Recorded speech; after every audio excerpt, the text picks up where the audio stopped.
that's the hard part of this, is how do you condition people to think differently in that moment? That's the muscle memory I'm talking about. Welcome to Self-Funded with Spencer, sponsored by Pareto Health, ClaimDoc, and PlanSight. Whether we're discussing innovative new healthcare strategies, exposing hidden revenue streams or misaligned incentives, or even just cheering on the next generation of this industry, we promise you that you're going to learn something.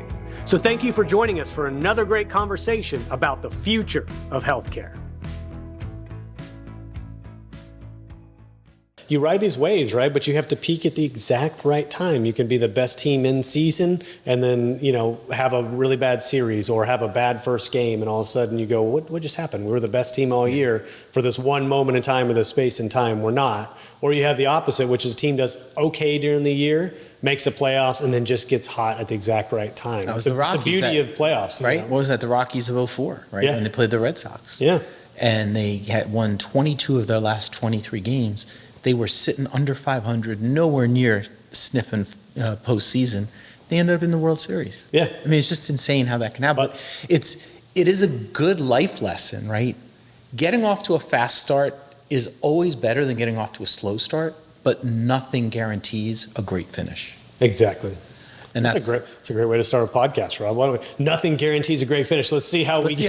Let's see if we get off to a fast start. All right. So I'm here with Rob Gelb, the CEO of Valenz. Nice to see you, sir. How are you? It's so good to see you. We've been talking about doing this how long? Oh my God, we've scheduled this and rescheduled it. Yeah. Well, I have to at least give you kudos on record. Thanks for making like a specific trip down here from Philadelphia to be on the podcast. I mean, sincerely, I appreciate you doing that. So I appreciate what you do here. I appreciate what you do here. I'm thankful to be here. So awesome. Thank you. We're gonna have a fun conversation. We're gonna answer the question ultimately: what is Valenz and what role do you guys play in this thing we call healthcare? But I do want to get to know you, and I think you have a really cool story, and I think your quote unquote personal brand is really fascinating. The way that you speak, the way that you operate, the way that you think, the culture that you've built at Valenz are all really unique. And so I want to dig into who you are real quick before we dig into what is Valenz. So give us your little bit of your bio, Rob. Yeah, that'd be great. So I don't know if everybody knows this, but I am a finance accounting guy by background and education. I actually earned an accounting degree and was a CPA, but regrettably, my wife was the CPA of our family. I was not. Okay. And so she went on to public accounting. I went into private accounting and then decided I wanted to go into industry. And so I moved into industry in '92 into healthcare. That's when I made the first jump. I did it as part of a physical therapy business. A lot of people are probably familiar with Novacare Outpatient Rehabilitation Division. It wasn't always that. It was a company called RCI, Rehab Clinics, Inc., out of King of Prussia, Pennsylvania. Okay. And I actually went to work for them for their acquisition management services group and started doing acquisition work. And I loved it. Loved due diligence, loved buying companies, loved the whole idea of the finance piece. I kind of found a zone. And then I fell in love with healthcare, and I fell in love with physical therapy. And physical therapy is a huge part of workers' compensation, managed care. So the stitching of my career, if you look at it, is really just these opportunities to learn and expand, kind of move to the next. And so I left Novacare and actually ended up working for Corvell. Okay. And I ended up working for Corvell for 3 or 4 years, learning that craft and understanding what managed care looked like at a corporate level, really diving into workers' compensation at a deep level. And then for the balance of my of 23 years, I spent the majority of my time in the property and casualty space, working for 3 recognizable brands in the cost containment managed care space, doing everything from sales to account management to leading sales to leading corp dev to leading acquisition and integration, which really was a great fundamental foundation. Just before joining Valenz, I spent about 4.5 years working for a TPA, so broadened my horizons. Still not commercial group health, but learning how the claim side of the business really worked, which was very, very valuable. Kind of rounded out my perspective on everything. And we talked about this a little bit earlier. When I made the move, leaving that behind, and when you leave an industry, I don't know that people know if you've not done it before. When you leave an industry, you're really leaving everything that's familiar to start over. Yeah. Right. So your accomplishments, your skills, what you gained from being all those things in that space, they transfer. But the relationships, if they're not a commercial, you have to build out a whole new repertoire of relationship to be successful. So it was a big move, something I thought I was ready for, and I was. And I joined what at the time was United Claim Solutions back in late December of 18. I say affectionately, it's January 19 when I really got my sea legs underneath me and started. So that's how I entered this space. Was it a matter of being drawn to or deciding you wanted to leave the space you were familiar with? What ultimately caused you to come over to what we think of healthcare on the benefits side? Well, there'll be a common thread we pull on here throughout the course of our time, which is my wife has been the catalyst for most of all of my smart decisions have some level of root with her. Okay. And so she was the one, and as I've made the genesis of my career to learn new stuff, she was also the one who kind of pushed and said, hey, you have an unbelievable opportunity. This commercial group health is much larger platform than workers' compensation. There's a lot different opportunities, and healthcare is evolving. She said, I don't know all of it. You know it better than I do, but I just know the way you think and the way you operate. Going to an organization that's trying to solve a problem that nobody really has solved, that's the stuff the dreams are made of. So she pushed me, and she said, you should try this. And that's how I ended up here. That's amazing. I think you touched on your background included leading sales, direct sales, I presume, a production-based role. And one of the things you were talking about off camera really piqued my interest is one of the reasons you said you feel you were successful in sales is your ability to identify and help solve for what you called an unmet need. So explain that. Yeah, process. so I have language, and we'll talk about it throughout, right? It's one of the things that makes me me. And so I have this equation, and the equation is unmet need plus solution equals innovation. And so for me, my entire career in sales was very little selling and more solutioning or solving. It was sitting down with a Spencer who might be a buyer and saying up front, I don't know that I'll be able to help you. I'm just here to understand what's not getting done that you think should get done. What are the problems you're facing every day that you know you need an answer to, that you haven't found somebody that has an answer that solves for your unmet need? And let's talk about that. And the majority of the time you start to build relationships through that process like we're doing right here. You get to know people. You get to understand a little bit how they think, how they tick, what's motivating them. One of the questions I always would say, and by the way, how do you get rewarded for a great year, right? So Spencer, what can I do to make sure you make your bonus so that your kids can get the braces and the bicycles and the trips to Florida, to Disneyland, Disney World, so that they can do the things that they want to do? How do I make you successful? Because if I get into your equation of success, we're going to be embedded and connected forever. We're going to find ways to do more together because we're actually have a bi-directional success story here that's happening. And so that was how I built my sales career, how I built my reputation in industry. It was very, very, very fun. And I was doing the same thing here. The proverbial know, like, and trust, but I think you build credibility as well when you're actually seeking to solve somebody's problem rather than everybody's been on the buyer side of the table when you feel somebody's pushing you a direction or all they're trying to do is get to a close and get you, convince you to say yes. It's gross and you can feel it happening in one direction. And so I try to put myself if I'm in the position of the seller, to put myself in their shoes and go, what would it feel like for them to have somebody that's pushing them all the time? And so I've never approached sales that way. It is constantly, like you described, what can I solve for them? And being even willing to say, I actually don't think I can solve your problem. I think you develop long-term trust when you say, this isn't the right solution for you, but hey, I know somebody that actually can, and you even maybe hand it over to a peer or a competitor and let them run with it because it is a better fit for that person's need. I've actually gone so far as to realize whoever I was with at that time, the logo that I was representing, can solve for this, but the personality of the buyer and me, not a good match. So let me bring Nathan in and have Nathan be the face of the solution because they match up better. They're going to be able to relate to each other. I'm too New York, I'm too forceful, I'm too whatever. It's not going to work. Right. But we can solve their problem. And as long as I get out of the way.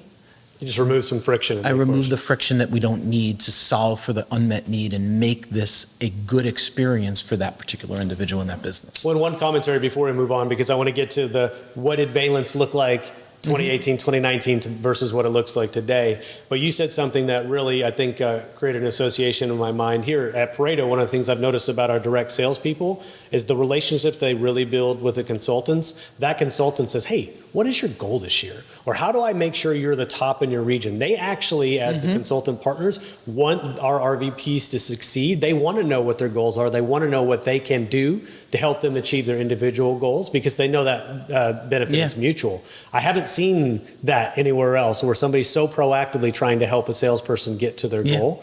That's awesome, right? Because that is really how you build a long-lasting partnership. That's exactly making sure both people are successful. Spot on. Yeah, it's the proverbial, that sounds corny, but sharing is caring. And so we're sharing in the success, and I'm showing you and you're showing me that we care about one another to try and make that happen collectively. We've now created this unspoken bond of working together as partners.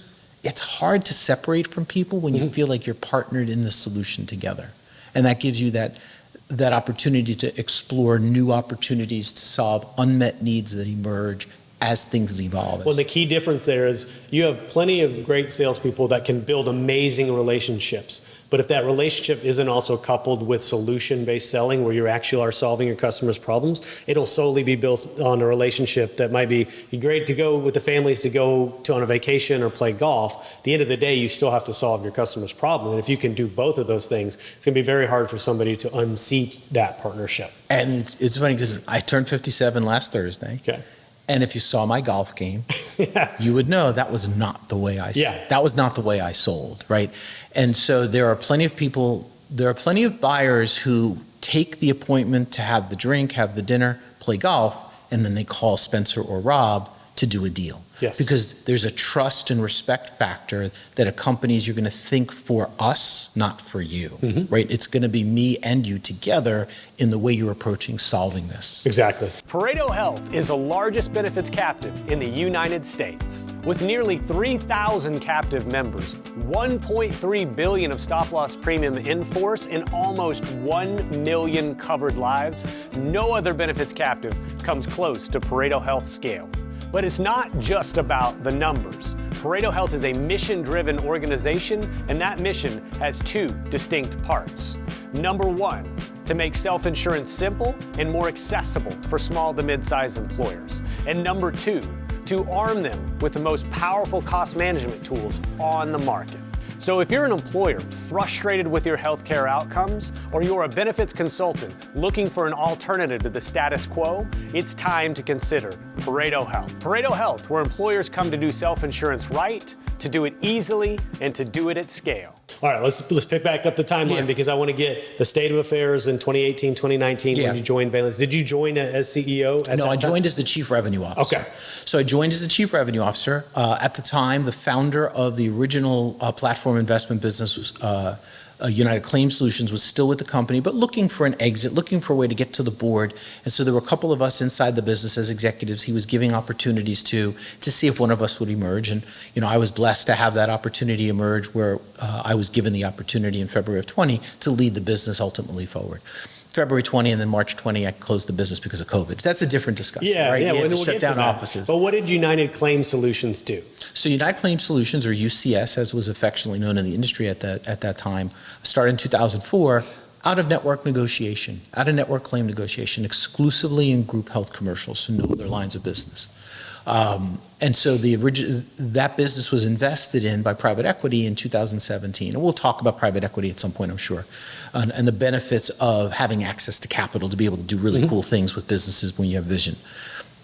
So UCS was out-of-network negotiation, some narrow networks under a brand called NX Health Network, and then claim workflow. So technology, kind of a secondary clearinghouse, right, to build EDIs to allow you to route in-network claims to their proper destination and then pick right off the top the out-of-network claims so you could expedite execution of that. Wildly successful business, invested in 17. Later in 17, an investment was made, I obviously wasn't there yet, in a clinical business or a case management business known as Inetico out of Florida. And that business was a business in case management, utilization, and disease management with some specialty care solutions in what I today would call low to moderate frequency. Back then I would call it more low frequency, high cost. So the 1% that yields 25% sit in this category. So it would be NICU and high risk maternity, diabetes to dialysis, oncology, cancer, blood disorders, and the one that's the most troubling, I think, for all of us is behavioral health, mental health, and substance abuse. So specialty care in those categories. Successful business. And then later in 2018, we invested in a payment integrity business. So a SaaS, software as a service business, specializing in code edit. It was a business, ironically, all those other businesses are aimed at commercial group health and payer side solutioning. This was a balance between provider side and payer side solutioning. So fraud, waste, and abuse, payer identification, teaching providers how to bill properly to stay away from fraud, waste, and abuse. So both sides. Kind of an interesting business known as Zebu Compliance Solutions. So I arrive December 10th, 2018, start to learn this business, and by January I'm like, okay, this is really, really cool. We have the opportunity to create what I would call a health plan option or a health plan solution in the SMB, small middle market business, self-insured space. But we need more stuff. We need to integrate these businesses, and then we need more stuff that solves for problems. And even back then in January of 19, when you looked at the space, even companies like Pareto probably fall into this category where you're buying or utilizing 12 to 15 different point solution providers. As you scale, that becomes really, really challenging to manage, right? There's no one way to do something. And as healthcare emerged, as healthcare cost containment emerged, what I started to see is that there are really cool businesses that stay very narrow, right? Like you have a bike lane and then you have the 4 lanes of a highway. And most of these smaller startups were picking the bike lane. I'm just gonna pick one thing, I'm gonna stay in that lane, and I'm just gonna focus on this. And it sounds like a cool idea, but the problem is scaling a business like that is really, really challenging. So we looked at it and said, hey, let's go buy some pieces of the puzzle we don't have. And we'll get into that, I'm sure, in a second. And that was so the mindset of Valenz was beginning to emerge in January and February of 2019. Well, that's what you mentioned, point solution fatigue earlier. That's a term I use very commonly as well. I came from the point solution world prior to this, and now we deal with a lot of point solutions at Pareto. And you're right, there are a lot of solutions that are fantastic in the lane that they've chosen. The challenge is always bringing it back together as something that's cohesive and that functions as a plan. That is the $1 trillion problem that we're all seeking to solve. And I think Valenz is uniquely positioned in is actively doing that, is bringing them together under one roof and folding them into something that could effectively replace a health plan, right? I mean, am I off base in saying that? I think we could supplement, replace, sit side by side, so you have a dual choice option. I would never want to say that I'm going after Blue Cross's business, right? That just feels a little bit too high and mighty. Yeah. The Bucas are well established, and there's an audience that really appreciates the way that they operate their businesses. There are others that are sourcing and searching for something different from that. And so those that are looking for something different, there's a mass of them that are trying to find a way to put all these pieces together and platform them in a way that allows you to have a throughput that looks like a health plan. Network, contracted or non-contracted, access to quality care, transparency information, member engagement tools, a digital front door access that you can get them in an omni-channel design, right? I choose to look at 2 a.m. while my kids are sleeping to find my healthcare. Somebody likes to pick up the phone at 8:30 and speak with someone, right? So as long as you give them, the member, what they want when they want it in a form that's meaningful to them, that's what we were trying to create. Well, what they want when they want it is a difficult thing to achieve, simply because the average consumer of healthcare in the United States may not even know what they want or need in that moment. You know, my kid's sick, or I was told I need an MRI. Okay, now what is really the big question to answer. Okay, I need an MRI. Well, do I know what to click on my benefits wallet, or do I know who to call? They don't. Most people don't, right? They don't. And so you have these amazing solutions that are sitting there waiting to be used, but because either the communication around them is poor or the members don't quite understand them, they don't get to offer the benefits that they were designed to offer. Yeah, I think that's an excellent point. I think this comes down to muscle memory. So, right, and so I know that I could see you're filling in that challenge shirt a lot better. By the way, we haven't mentioned the shirts, so let me say thank you real quick. We got Smarter, Better, Faster Healthcare Rob's wearing.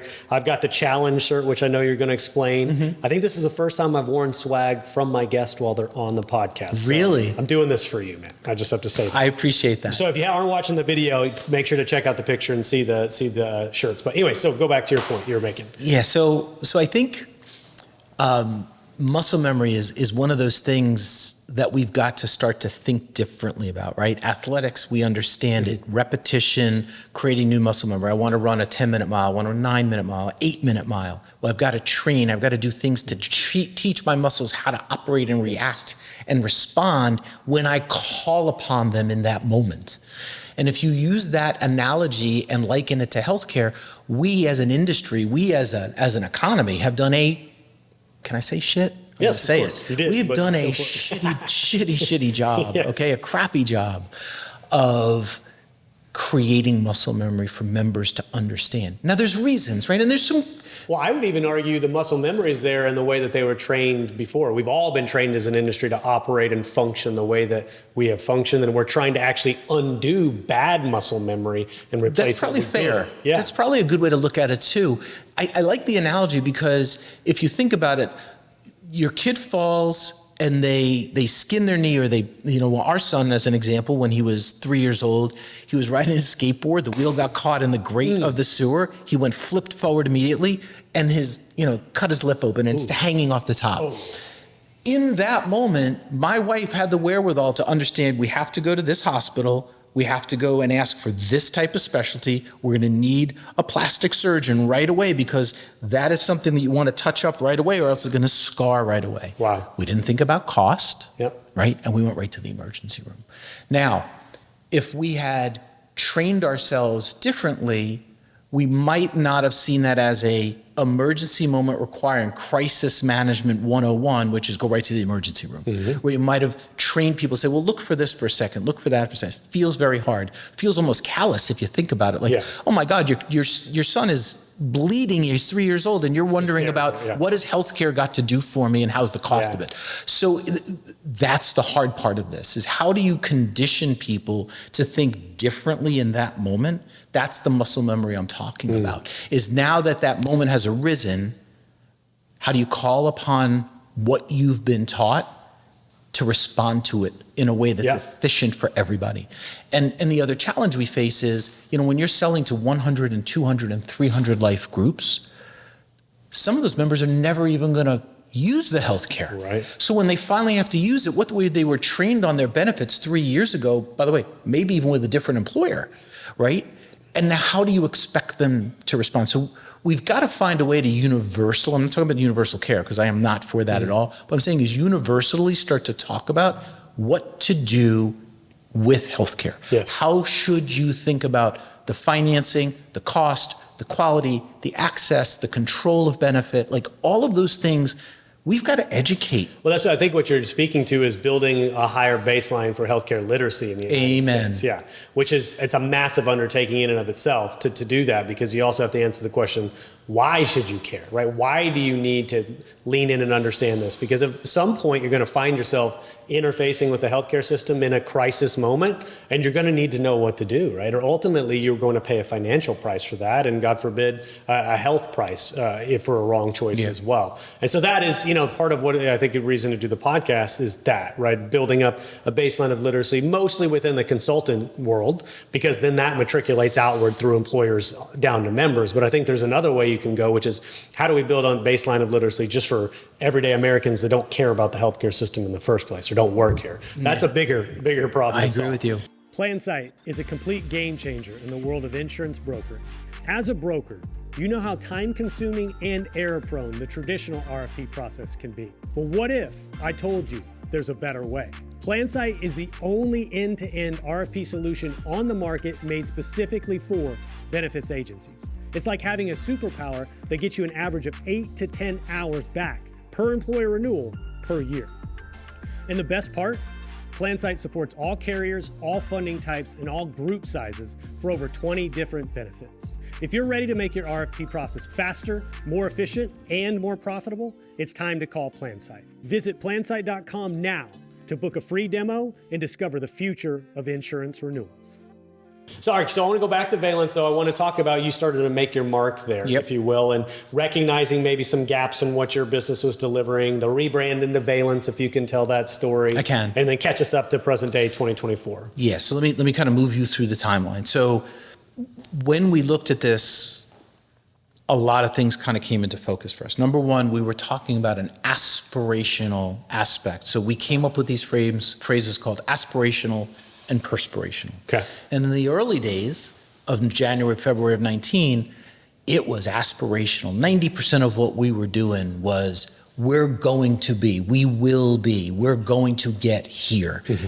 And then over time, it just becomes perspirational as you execute upon goals, right? By the way, write it down, say it out loud. Write it down, say it out loud. Let me say that one more time, repetition, redundance, intentional. Write it down, say it out loud. Okay. When you say you're gonna do something, when you write it down, when you put it on a whiteboard, and all you do is look at it every day, you push yourself to get there. Yeah. And so what we did is we wrote down, what do we wanna be in 22? Where do we want to go? The puck, as I affectionately call it, is moving to 22. When the puck is in 22, what do we need to do to be ready to handle it? Mm-hmm. Well, how is it going to affect the industry? How is it going to affect our customers? Will it still be the same base of customers? Are we going after new markets? We had to answer all these questions. And it was really, really fun to watch an organization of people who really had never thought about strategy in that way and how to take this and make it that. Mm-hmm. And so in the early days, Valenz in May, we decided we were going to rebrand because it was United Claim Solutions, Inetico, Zebu, and X Health Networks. And it was clunky, and we called it a family of companies, and it was a logo of 4 logos mashed together. We said, what do we want to be? So we looked at a bunch of names, 52 names, Spencer, to be exact.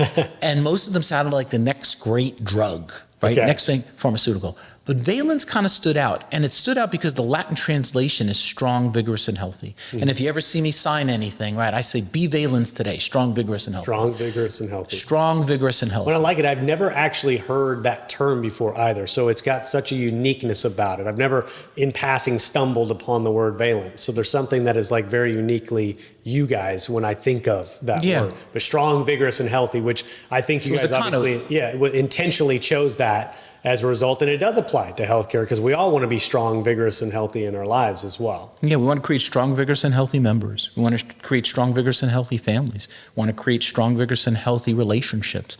We want to create strong, vigorous, and healthy businesses. Mm-hmm. And so for us, it just immediately resonated. So we went to Valenz Health, but we shortened it at that time to just Valenz. Our website has always been at valenzhealth.com, but we shortened it to Valenz to make it simple, just to try and get it. And to your point, it was intentional. We didn't want to be the next XYZ health plan, XYZ benefit consultant. Like, we wanted a name that would create identity through what we did, not what the name said, right? So Valenz now stands for something, and hopefully in this industry, it stands for a health plan solution option that's taken multiple point solutions and integrated them in a way where your members have an option of where to go, how much to spend, and then how to finance it.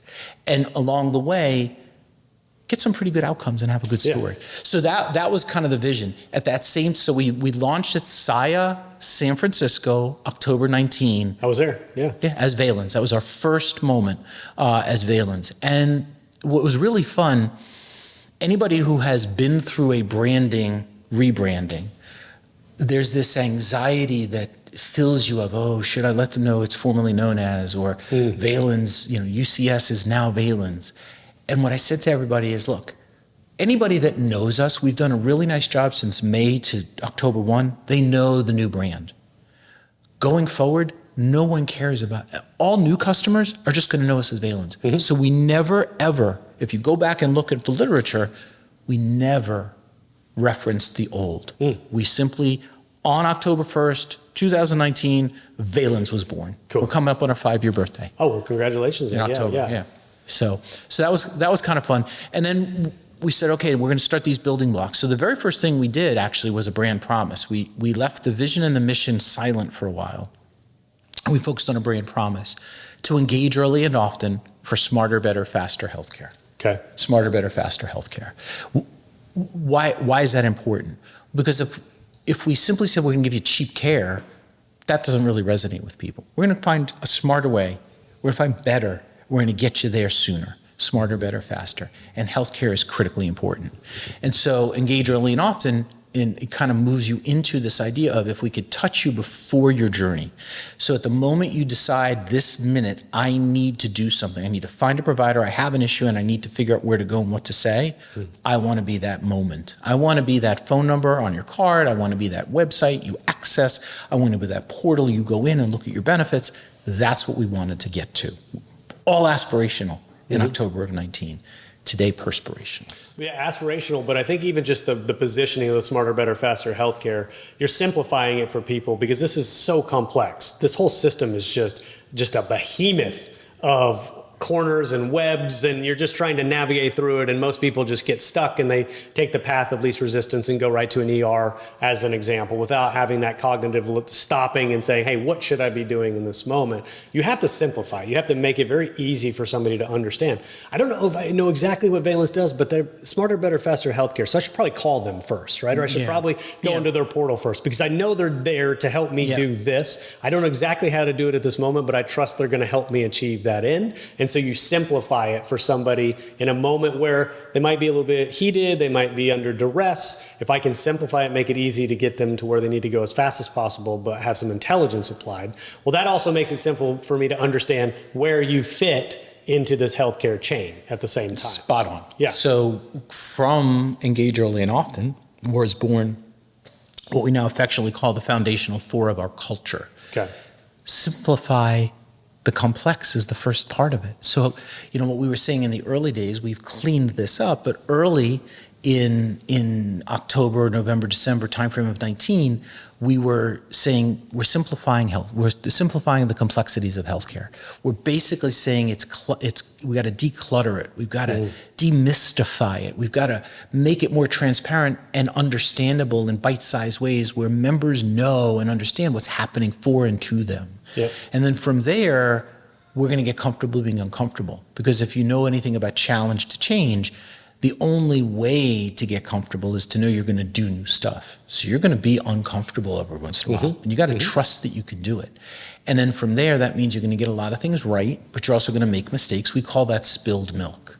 And spilled milk is a metaphor. It's basically, nothing is terminal. You're going to be able to recover from mistakes. Just go about solving for that and not making the same one twice. Exactly. And then the last piece is the fun part of yes and, which we've talked about in the past. Yeah, but I'd love to talk about it again. It's one of those things where I instantly clicked with you. Because not just because I understood what yes and was from a past life doing some improv, but I think the application to a work culture I thought was just a brilliant use of yes and. So why don't you explain it real quick? Yeah, and again, this is, Karen gets brought back in here, my wife. Should I have intervied Karen instead? You probably should have interviewed she should Karen. be here. Yeah, she should probably be here. She's here in spirit and she'll come down. I'll bring her down. She can do it. But she was doing a class in OD and she thought one of the things that would be very, very beneficial for both of us would be to go to, we lived in Chicago at the time, Second City did workshops. I think we did a 4 or 5 day improvisational workshop. And I cut myself and joke all the time and say, I learned 2 things going through that. Number 1, I am not an improvisational comic. That is clear. I have to keep my day job. But the second thing I learned is this yes and. Yeah. Tina Fey wrote a book about it. It is a tool, a mechanism in improvisational comedy where you create without a script. And it allows inclusion. And it's every voice has a say in the final output or the outcome of the story. So to me, as I listen to that, I'm like, that's the final piece of this. That's the final piece of our cultural foundational force. Simplify, get comfortable being uncomfortable, spilled milk, yes and. And yes and is this powerful tool we use, and we've morphed it a little bit, right? You make it purposeful for you. No but or however, we don't use them in our vocabulary. It's all yes and. So if you said something to me and it was something I'm not quite sure I'm completely aligned, yes, I heard you, I'm acknowledging you. And I have some additional ideas, how does this sound to you? So we use it as a vehicle for inclusion. We use it as a vehicle to help people keep the conversation going when we're solutioning or ideating as a business. And some of our best ideas have come from yes and conversations, because people are unafraid to put themselves out there, knowing they're not going to hear no, but, or however, which kind of shuts people down, right? You hear the word. Especially somebody early in their career, or let's say somebody lower on the proverbial hierarchy in an organization, they might be fearful of saying something that looks stupid to their boss, or maybe their CEO's on the call. And so they, out of that own fear, will self-censor and not actually say something or not ask a question. The yes and mentality, I believe, opens that up to where you're comfortable being vulnerable, because you know at least somebody's going to ideate with you and not make you look silly as a result. But what happens, Rob, if we yes and ourselves to a conclusion that that's not going to work? I presume that happens all the time. Yeah. But how do you do that in an artful and masterful way that person still feels like heard and understood? Because they get there with you. So, you know, part of a journey, right, is at any point in time, if you're hiking a mountain together with your spouse or significant other, you might be ahead of them, they may be ahead of you. But when you get to the summit or get to the peak, you're there together, right? And so we will peak in a conversation together. Along the way, you might have somebody that had a yes and moment and said, I have conviction about this. And as you talk through it, the majority of the time, people start to come back to, okay, yeah, I'm going to modify my original idea. I'm going to align with the way this happened. And then we have other language in our organization. So we have balance and alignment. We also have agreement and alignment. People don't realize, we learned this from an Australian gentleman that came in, Peter, who did a workshop with us. And there's a difference between agreement and alignment. Management teams sometimes don't understand it.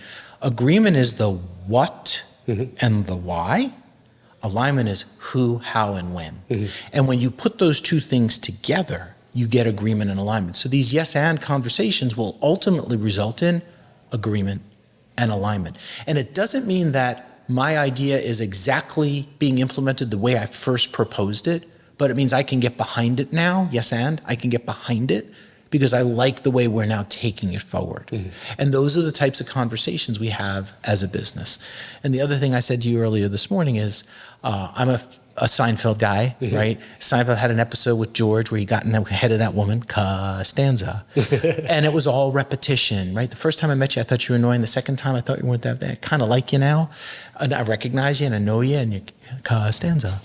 And so we're kind of the same way in the sense that we're going to be intentionally repetitious. We're going to be boringly consistent in the way that we describe things to make it easy and simple for you to understand what we're doing it, why we're doing it, how we're doing it, when we're doing it, and who's going to be involved when we get it there. I love that. And it just as a way to build a culture, I can't think of a better way to foster kind of a desire to be a part of something, right? I mean, everything from your branding, which I think is brilliant, to the culture in itself, I love, right? And then you, I think, have an infectious personality as a leader that people want to follow you as well. ClaimDoc is a medical claim auditing and member advocacy company. We provide fiduciary services to employer-sponsored benefit plans, and allowing them to create an environment where we ensure that the benefit plans are being charged in a fair and reasonable basis. My business is basically people, and it become a real simple transition. We thought it was going to be far more complex. I've saved, we'll say, hundreds of thousands of dollars. I could not say enough about ClaimDoc.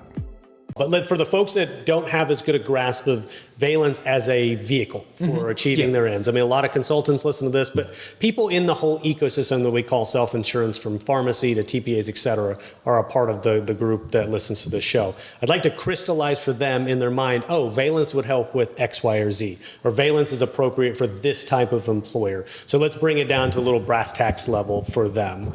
So yeah, talk to me about that. Like, how would you position this to a consultant for the first time hearing about Valenz? Yeah, we'll give a little shout out here to Chris Fisher. Okay, all right. I love, Chris Fisher, 3x3x3. 3x3x3. So, you know, Chris is notorious and meticulous and fastidious, whatever you want to say about him. Be brief, make it easy to understand. So we'll try to do that, and you tell me how I do. So if I'm talking to one of our folks, I'm the wrong person to talk to, the benefit consultants. They know my folks know the business a lot better than I do at a detail level. The way I think about our business is, if you have a small to mid-size employer, call it 150 to 1,000 life group, and they're struggling with the cost of their health plan, whether it's the premium, if they're not self-insured yet and they're paying for a fully insured program, they need to consider self-insurance. When they do that, their options to manage that medical spend, which is fixed, if you will, in a premium-based model, it's now controllable in a self-funded model. You know that. That's Absolutely. what Pareto was founded on, right? That's the basis for where you're going to have greater control by financing it differently. And so that's what I want them to first understand is we're giving you a vehicle or a tool that emulates the positioning of a health plan with different solutioning.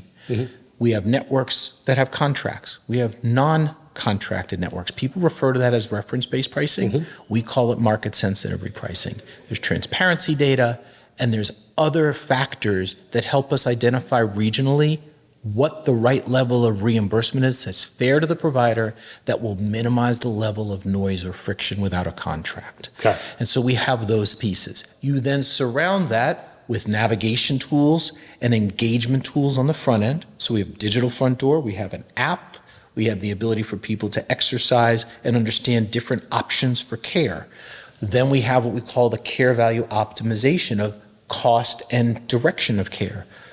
We have a 501R, for those that are not familiar, charity care. We can help you enable charity care options with your plan, streamlined as part of this process. We have Center of Excellence selections. We have the KISS surgical bundles. So and then we have networks, contracted, non-contracted, other, specialty, etc. All enabled in our platform. So it's this throughput. I don't know that I did this yet today here, but you and I talked about these different phases of what we call the claim cost arc, prospective, concurrent, and retrospective. And so on that prospective, you want to get the member before they enter their healthcare journey. We help the consultant understand we can help them with that. What's going to be on the back of the card is the first thing people always ask me. It's going to be an 800 number with Valenz Health. That's what's going to be the logo. When people say, what is Valenz Health? That's your healthcare provider. That's your solution. That is the group that has the network of doctors that you can access. They're going to help direct care. They're going to help you find the right setting for care, the right cost of care. When you now throw in the blue, right, healthcare blue book, we have a really powerful front end, which we'll talk about, that brings together transparency and other sets of quality data we didn't have access to before to improve that process even deeper. Yeah. Well, Does that help simplify it? Yeah, I think maybe another question that might be in some people's mind is, well, what solutions does Valenz not provide? Are there any gaps, if you will, or not even gaps, but areas of the healthcare ecosystem that you've decided not to enter into that you would still need to fold an outside solution in? Yeah, that's a great question. So I would say there's probably three things that big ticket items. We're not an RX solution provider. So we have high cost pharmacy solutions, but we're agnostic today about PBMs. So we'll partner with the PBM if you have one. We'll select one if you don't. Okay. We are not a captive, and we never will be. Right? That's not our swim lane. That's not our desired endpoint. There are plenty of great organizations like yourself and others that are in that space that we can partner and collaborate with. And then I think maybe the other piece is we're not a claims administrator. We're not a TPA. Not a TPA. Okay. So then that helps me then. So if I'm a consultant and looking to build a plan that folds in Valenz, I would still need to go to engage and choose my third-party administrator. Or we'd recommend one. Or you can recommend one, of course, right? We would do the same thing. A pharmacy benefit manager. And I do want to ask you about that. You know, I know as you evaluate these things, buy, borrow, build, et cetera, what is one of the reasons why you've intentionally stayed out of the PBM space? Yeah, we can go there.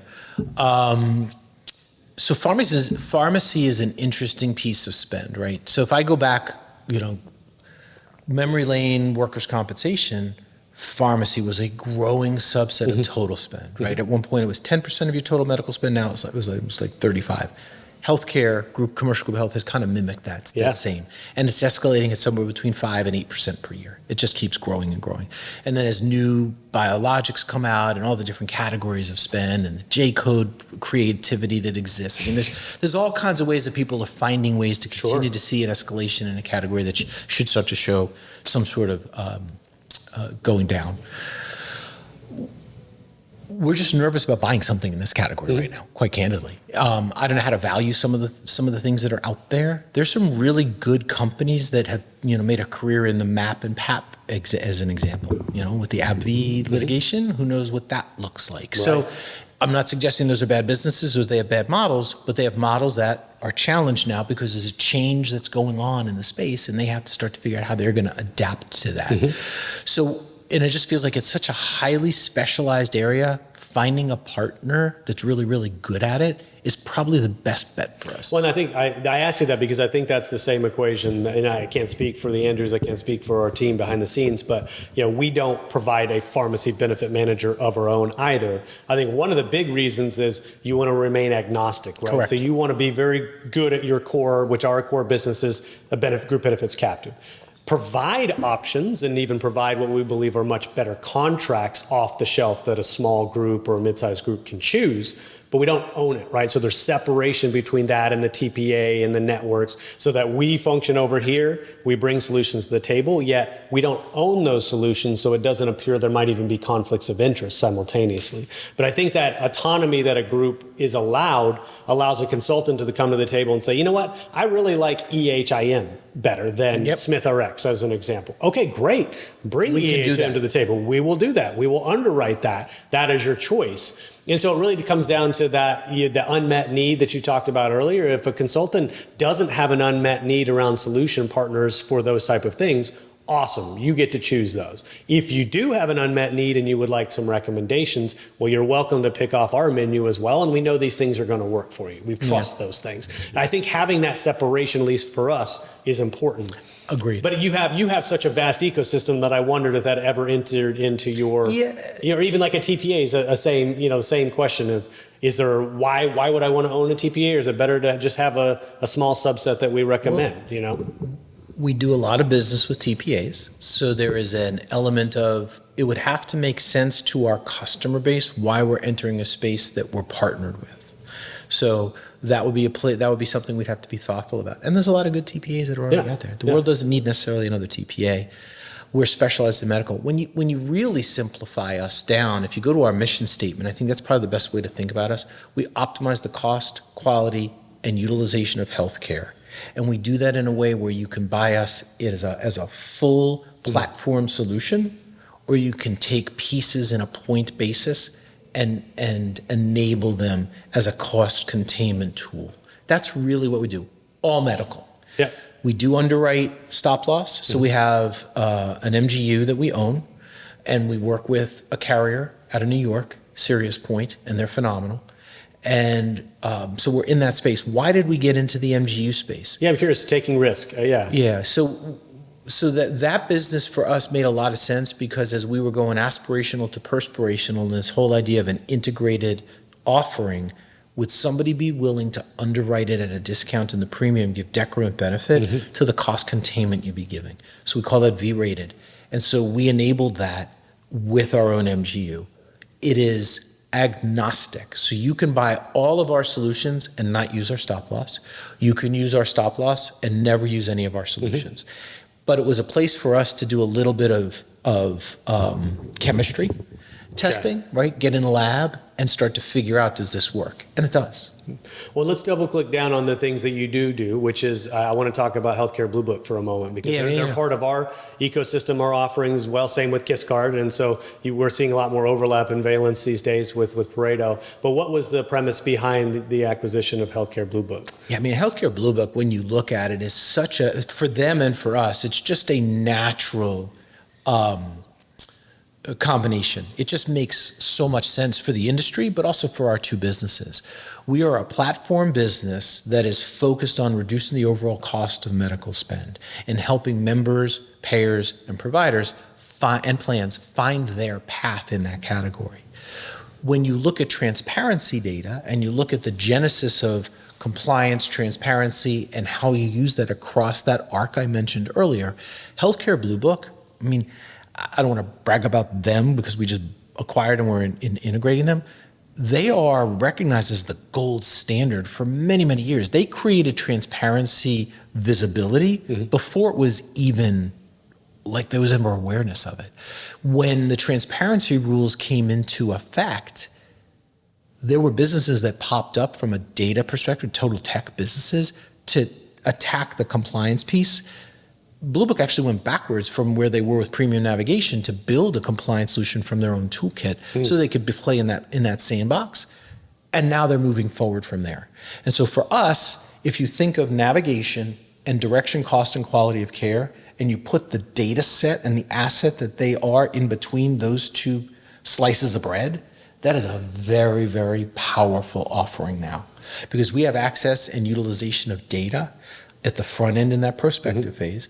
We have that to help us with network and understanding cost of out-of-network and in-network claims and what's reasonable. And then if you go all the way to the back end of process and think now about reporting and comparative data studies and being able to help people understand what's going on in industry, we have it all kind of working together. Well, I think one of the basic goals that I think about every day is how do we get to what is a fair and appropriate price for something? I don't think anybody would expect doctors to work for free or hospitals to work for free.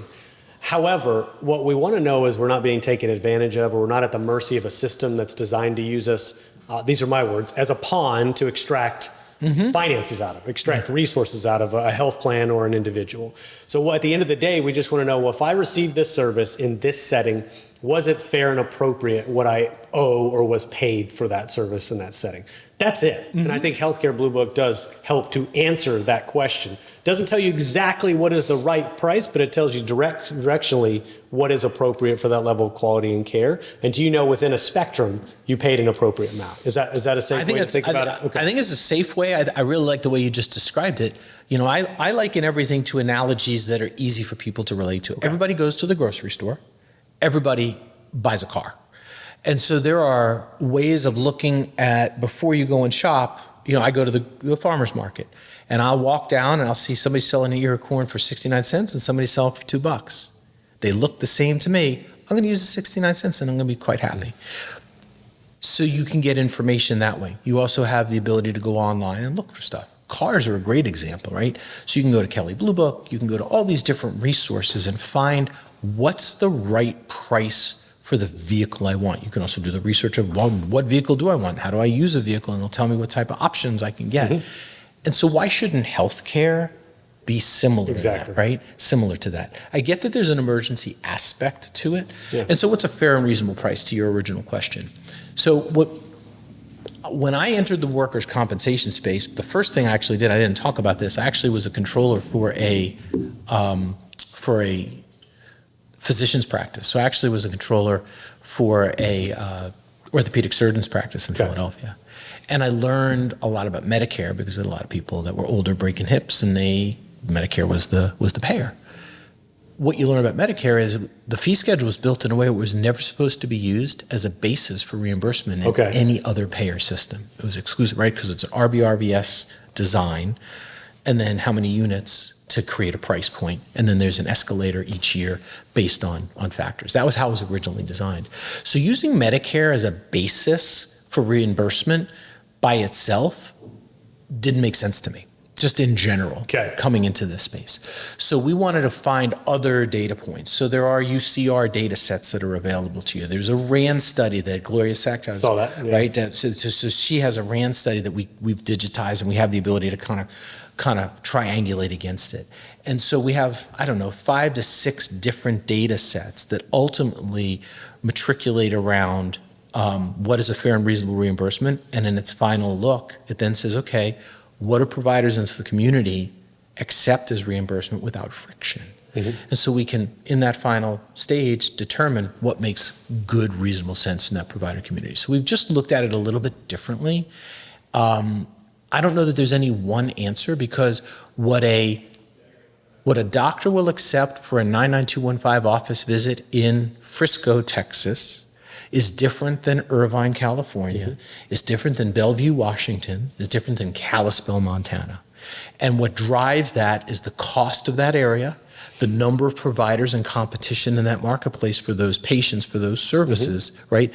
And then the provider's decision on how they're going to establish their fee schedule. Well, yeah, and that's just it. Fairness doesn't necessarily mean equal. right? And fairness is what is appropriate in that particular geographic area. We get down with to all the those geo. constraints. Yeah, which I think most people would accept that. The same job will pay you more in California as it might pay you in Louisiana, as an example, because the cost of living, et cetera, is different. And so I think most people would accept that premise. But I think you're mentioning Medicare, and I want to touch on your reference-based pricing solution, or you called it, what did you call it again? Valenz market-sensitive repricing. Market-sensitive repricing.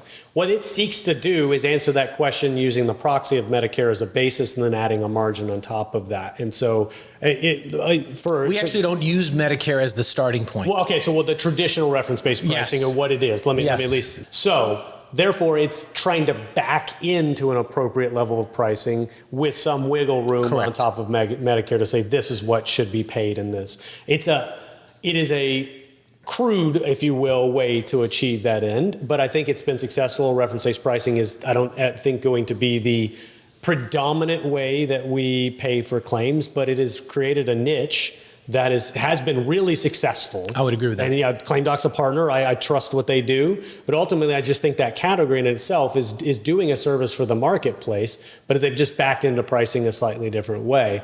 So I want you to put your spin on what maybe some of the limitations were of that model and how you guys have sought to fix that.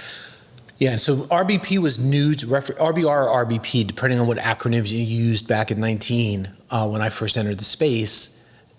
It was still a blunt force instrument, right? It was still 10 to 12% friction rates and balanced bills and providers not willing to see members. And so, and the business that we bought at Ninetico actually had an RBP offering that we actually disbanded for a while. We got out of it. Okay. And then we started to reemerge with, well, how could we set reimbursement without contracts based on what we know to be true about what a provider accepts in a particular market for a particular service, and how does that rate against bill charge averages in that market and usual and customary in those markets? And what does it look like against Medicare in that market? And so from there, we created an algorithm that then kind of takes your way through that and immediately started to see reductions in friction. Mm-hmm. The other thing that we did is we used those balance and alignment. So balance being the cost quality utilization piece, aligning the parties to the claim. So having more conversation with providers. Here's what we're thinking of doing for reimbursement. How does this strike you? In your market, are you aware that 95% of the providers in your market for this ICD-9 CPT code accept reimbursement in these ranges? Would that be acceptable to you? If they don't want to do a contract, but they're willing to accept it, we call them Valenz-friendly providers. So when you see us put a network together, we're going to talk about contracts, we're going to talk about 501R facilities we've worked with, we're going to talk about out-of-network negotiation, single case and recurring discount agreement, contract rates that have been effective and successful, our narrow network contracts across 22 markets, and then this group of providers that's growing every day of Valenz-friendly. Don't want to contract with you. As long as you keep your reimbursement model the same, I am comfortable accepting reimbursement as full without balance billing the patient or the plan. And so those are the things that we've done. We also have providers that are noisy. We also have and we just, when we can direct care, we're going to steer and direct care away from them because it's just going to create friction and create an unnecessary expense. With Healthcare Blue Book, we're going to be able to look at those providers and see what kind of quality outputs they have. Because now we can start to measure quality, green in that world. Yeah. Well, then, so let's take this thought experiment to a logical conclusion, this notion of a network at all. You guys have developed or rebuilt a network. Mm-hmm. Does a network in the future, is it even necessary? Do we have so much cost and quality data and transparency data that we don't even really need to rely on a network anymore? Do you think that notion will ever disappear? We think so.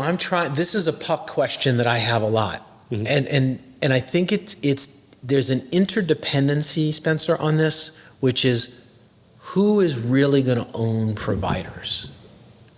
So if health systems own providers, it's a different answer than if the independent physician stays independent versus carriers beginning to own providers. Right. So I think you have to prepare for all three. I don't think the third one is going to be the most likely in terms of proliferation of how it evolves in the next with the carriers owning. With the carriers owning everything. I do think that health systems are going to continue to consolidate, and they're going to continue to look for these physicians. They can make them employees and kind of change the paradigm. But conceptually, if you make them an employee, the cost to run a practice goes away. So in theory, you should be able to get more efficient as a business and be able to accept reimbursement levels that are reasonable. So in my head, that's where I think we land in that category over time.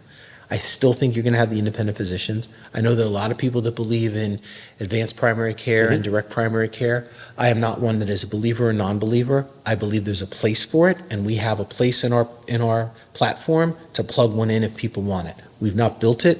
We've not partnered with anyone. So that is a place where we have said if you want APC or DPC, we can enable that in the platform and make sure that it streamlines through the workflow. Well, to me, what it gets down to is how do we restore real competition in the marketplace where providers are competing against one another, systems are actually competing against one another, but they're competing against one another in a transparent way where it's evident that they're seeking to try to drive down costs while keeping the quality high or raising the quality. How do we do that? That's a really lofty question to answer. But right now, I'll say the reason I ask it is I don't think there is true competition in the market. No, and it's getting small. The competition is getting smaller and smaller as these health systems and specifically start to gobble each other up. And you're seeing it also on the carrier side, right? You're seeing Anthem and what is the one? The one that's buying TPAs, the Blue Cross down in Alabama is buying TPAs, and so you have all these different where you're consolidation of scale. Yeah. And I get the reason why, right? We're doing something similar, but with different products, not in one category. And so at scale, you can help reduce expense, improve outcomes, and create a more streamlined or efficient workflow for people. So I get the concept of it, but in the process, are we hurting ourselves because we're beginning to limit competition, which then creates, monopoly, oligopoly risk in how pricing gets established and accepted for a particular service. And I think that is the $1 million question. I don't have the answer for you, right? Yeah. I have it on my radar, like a lot of people in my seat probably do as well. Sure. Trying to think about what's going to happen next. Where's this going to go? And how do I look around the corner or look ahead and figure it out? Well, I just think about just general free market principles and the way the rest of our economy works. It's just really weird. The healthcare is its own thing, and it's this really, I don't know, perverted is not the right word, but it's just a word. It's a system that doesn't have the same market forces that sort of most of the other businesses in our economy do. And if you look at there's that very famous chart where hospital prices have gone like this over time and the cost of TVs have gone like this over time. It just seems like we shouldn't have such a massive separation. We should have been able to help constrain some of these prices. Healthcare should get more innovative, but we should be able to drive costs down at the same time. And it's just completely acting unlike anything else in our general economy. Yeah, I think that's fair. I think the variable that makes healthcare somewhat unique is the individual. Okay. So whether you're a smoker or non, whether you drink alcohol or you don't, that doesn't play a part in how much your TV gets priced. But what types of healthcare needs you're going to have as a function of how you behave as an individual does have an impact on healthcare costs. So I don't know that makes sense fully. I follow. Yeah. Right. But what I'm saying is the variable is the human element. And I think that's what healthcare kind of plays off of. The healthcare ecosystem has played off this idea that no two members are alike. But there's very little difference between the LG, Samsung, and Sony televisions, right? So there's differentiation, and what quality doesn't really have a true. We do now with Healthcare Blue Book. We have a true metric of what quality can look like and a scale that you can measure it against. But in general, I think when you say what is quality case management, what does quality case management look like, and is it soft or is it hard savings? Is there an impact you can measure and quantify and show? I think that's what's some of the nebulous parts of healthcare. We've got to clean that up. We've got to make it more concrete. Yeah, I think that's fair. Well, so why don't we do this? I want to pivot slightly before we wrap up. And you alluded to earlier maybe getting into this conversation about private equity in healthcare. Oh, yeah. I would love if you would mind giving somewhat of a master class on how the purposes of private equity, help people understand it a little bit better, how you leverage capital in order to accelerate the growth of a business. I mean, I personally would love to have that conversation, but I think some folks in the audience would love to as well. So, talk about private equity a little bit. Yeah, and I don't know that I'll give a master class on it. Okay. So that's high. That is A class. That is, you tell me at the end if it was a master class. What I like to say about private equity, and I've now been around private equity for my last three employers, is every business that wants to grow, every entrepreneur or leader that has vision, you need capital to be able to realize that vision, right? You bought a car early in your life. Maybe today you could write a check for a car, but there was a time in your life when you wanted the car now, you wanted your house now, and so you did a mortgage, right? And so you didn't wait. Some people wait till they have the cash and they wait until they're 30, 40, 50 years old and they buy their first car for cash. They buy their first home for cash. Everybody's a different cycle. So I'm not saying it right or wrong. I think private equity gives you the opportunity to recognize you can realize your vision today. So we have a vision of simplifying healthcare, of optimizing cost and quality and utilization of healthcare. That's a big vision. That is a big mission. In order to do it, we've got to get our business to scale quickly to be able to help the mass that needs healthcare differently, costed differently, serviced differently today. For me, private equity has just been phenomenal. I've had two really good partners and Great Point Partners, and now today Kelso and Company. They're in private equity for the right reasons. Listen, they've got LPs, they have to make a return on their funds. That's the math side of it. They invest in businesses that are important to them, that they believe in. So the two funds I've been in truly believe healthcare needs to change and truly believe that a company like Valenz with a vision, an aspiration, and a perspiration aspect to it can do that. So they invest in us to allow us to then invest and build out our vision for the frame of scaling our business. You know, we closed in our recapitalization with Kelso last June, and in September we bought Kiss Card, and we're just now integrating Healthcare Blue Book, which we closed last week. Two very significant transactions in the early stage of initial investment with our business, but recognizing if we want to get to where we think we should be to kind of scale this business to support the larger vision of helping benefit consultants have options, having employers have options, having members have greater understanding of their healthcare benefit and what they can and can't do or should or shouldn't do with it, or understanding the implications of the funding of that, then we need to go and make these investments. Well, so I would say private equity is somewhat of a nebulous term. You know, people talk about private equity all the time, and I think most people on balance would look and go, oh, well, they have, for whatever reason, better or worse, they might have a negative connotation of their impact in healthcare because private equity exists across the spectrum. Like you said, you do business with partners that you believe have a mission alignment with you and want to do it for the right reasons.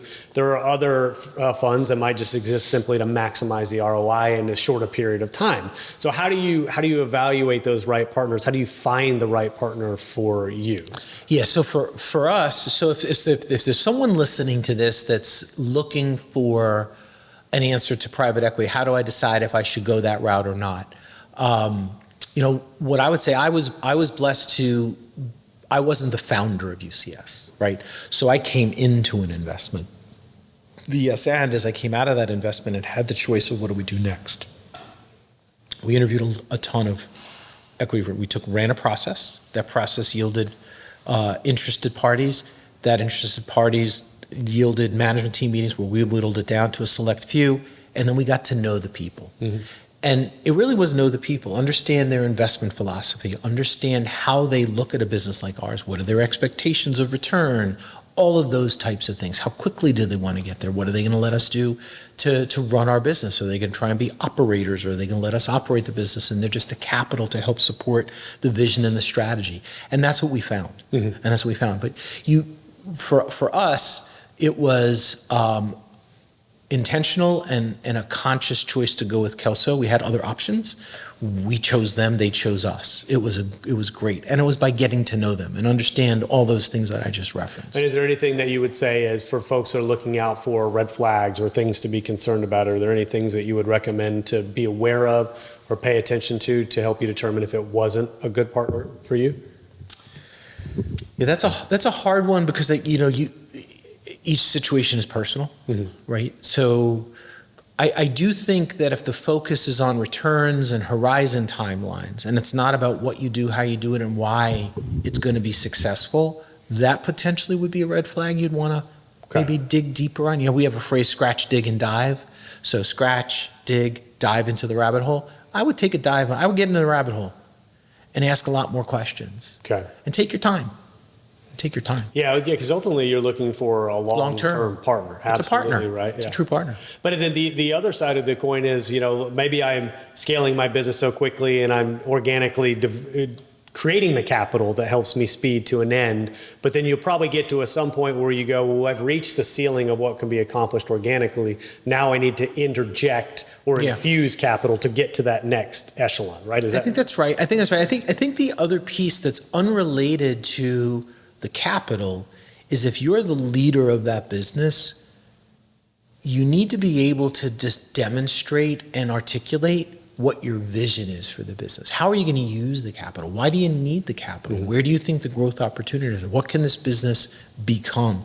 I always joke, when you're, not joke, I do a lot of analogies to try to make things relatable.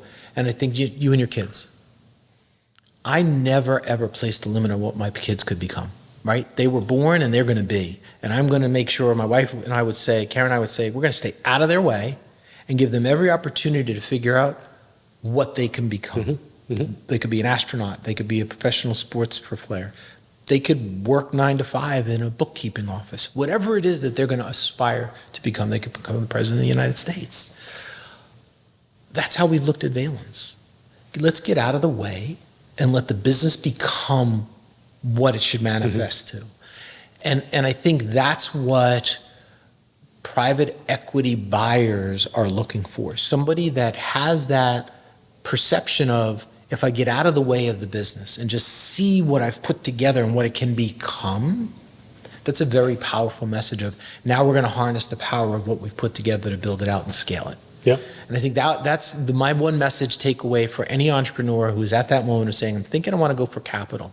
Have a vision for how you're going to use that capital and why are you super important to the success of this business going forward. Well, and I think just the consciousness of the deployment of that capital, right? If we want to create a better ecosystem, it's going to require a massive amount of capital to fight what you might say is the existing system, right? Which is humongous, right? These power players have a lot of money to do what they want with them. And in order to actually compete or compare with them, you're going to have money to do that. And so I just was curious about your thought process. It really helps me understand the framework for you. So why don't we'll end the podcast, we'll zoom out and ultimately end, kind of the future looking, if I can ask you, Rob, not just within Valenz, but within healthcare at large. We can start with Valenz, the 3 to 5 year horizon for your business. But then what do you think healthcare looks like at the same time? Yeah, so that shirt is going to come into play, I think, in the conversation. Yes, we haven't really talked about it, but right. So in our environment, we're always looking for the challenges that in the middle of there, the LLE, look, listen, and enable. And when you do that, you're going to enable change that's meaningful and solves for the unmet need or the problem. So for us, the challenges that we face as Valenz is this familiarity with our brand. So we need people to understand who we are, what we do, and how scalable we can actually become. And I do think that there is a market challenge of wellness. We talked a little bit about this pre-recording, where we're going to have to get members and plans, employers, comfortable with the idea of promoting what wellness can look like. And whether that's mental health, whether that's physical health, we won't get into spiritual health here, but all three have to work in tandem for people to have kind of a healthy lifestyle. That's going to help us improve our efficiency and effectiveness as a business with this mission that we have to optimize cost, quality, and care for everyone, utilization of care for everyone. The industry in 3 to 5 years is going to undergo a lot of change. Now, of course, what happens in Washington, D.C. is going to impact us. How, I don't know, but it will, right? Policy is going to impact this. And so we'll just have to wait and see there. But assuming that it stays on the trajectory that it's heading towards, I think consolidation is something that we'll have to monitor. And if it continues, you're going to see more capital being invested back into this sector for small business startups to rise up and compete with the largers to give choice and options. That should play well for us as a business. I do think that if you look at, I don't think that universal care for everyone is the right way to go. That's my personal belief. I don't want to put any political views into this, right? That's just my personal belief is that's not the way to get this done. Because we don't all end at the same place, right? It's a nice idea, but it doesn't work that way. And so I think that's the hardest one for me to answer. You can hear me struggling a little bit is I don't know 3 to 5 years what the totality of healthcare looks like. Pharmacy, which we didn't talk a whole lot about today, is going to play a part in that because the cost of R&D and these new, the biologics and all these the gene therapies, all the things that are basically altering chemistry of humans, I don't know what that's going to do to healthcare. Like, I don't understand. I'm not a scientist, right? So the things that I don't understand are when you start to, alter people's chemistry, what does that do? Are we going to start to create a population of people that we have to care for now for 20 additional years? Right. Because life gets expended and mortality moves, right? People don't think about stuff like that, but all of a sudden mortality changes. Life insurance looks a whole lot different. Healthcare looks a whole lot different. The car you drive and what kind of cars are available for 97-year-old people who still need to get around, that looks different. I mean, hopefully those are self-driving cars. Autonomous cars are going to become, right. I mean, that's my point is like, if you get out into the Jetsons world for a second of what the future looks like, it could look really dramatically different depending on some of the things that are happening in healthcare. When I think honestly, when I try to project, and this is really just thought experiment, this isn't necessarily knowing what the future is going to look like. I do think there will be a lot more empowerment of the individual to be aware of their health status, right? So that's CGMs, that's wearables, there's blood panels that you get nowadays that really give you really actionable data that you mentioned over coffee. I think if we can drive down the cost and the access for those type of things where I can constantly be monitoring my blood pressure or my heart rate or my A1C and have that information readily available in a moment's notice, that could even be feeding to my physician to show for potential red flags or an intervention that happens proactively. I think we need to empower people to know what's going on inside their bodies as much as possible, because that is a prevention mechanism in and of itself. I agree. And the earlier you can detect those things, you can get somebody that is pre-diabetic or somebody that's gained 15 pounds that's inching their way towards obesity and stop them in that moment before it gets much more difficult to revert. And so I would love to see the proliferation of more solutions like that. Yeah, we talked a little bit about that earlier. That's a good point. I'm glad you brought it back in. So this whole idea of baselining, right, and getting people to be willing to understand where their health journey is right now is going to change the way that we look at solving for their future healthcare needs, funding, financing, supporting.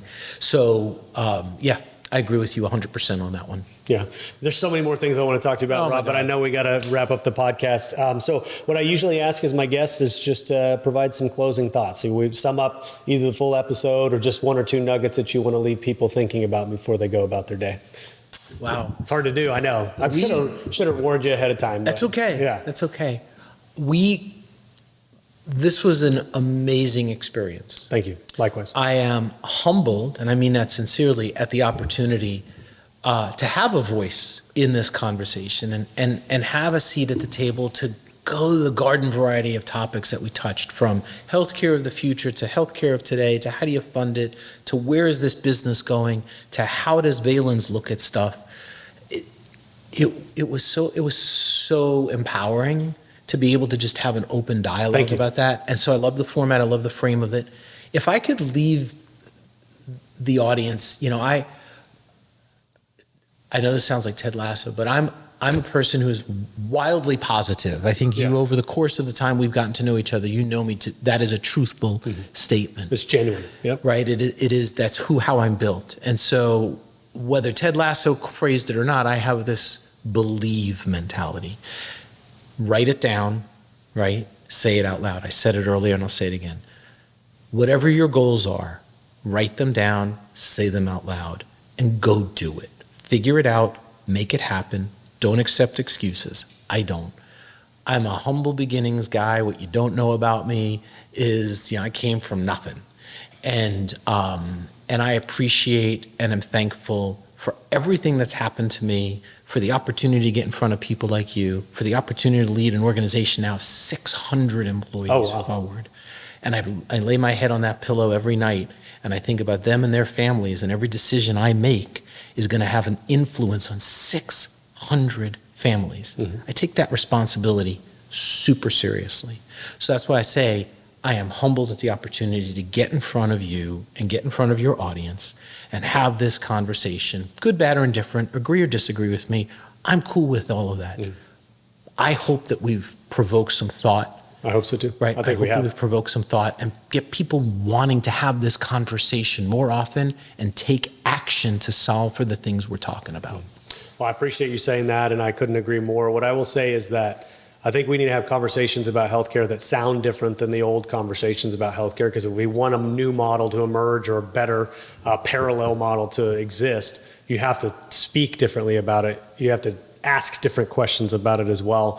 And one of the things that I felt the evolution of this podcast is keeping it a little bit more open-ended and really talking big picture stuff and getting big brains, if you will, in the same room, hopefully, to have those conversations together so that ultimately it does stimulate new thought or pique somebody's interest or plant a new seed in their mind. And so thanks for doing that with me today. Thank you, my friend. My pleasure. Appreciate it.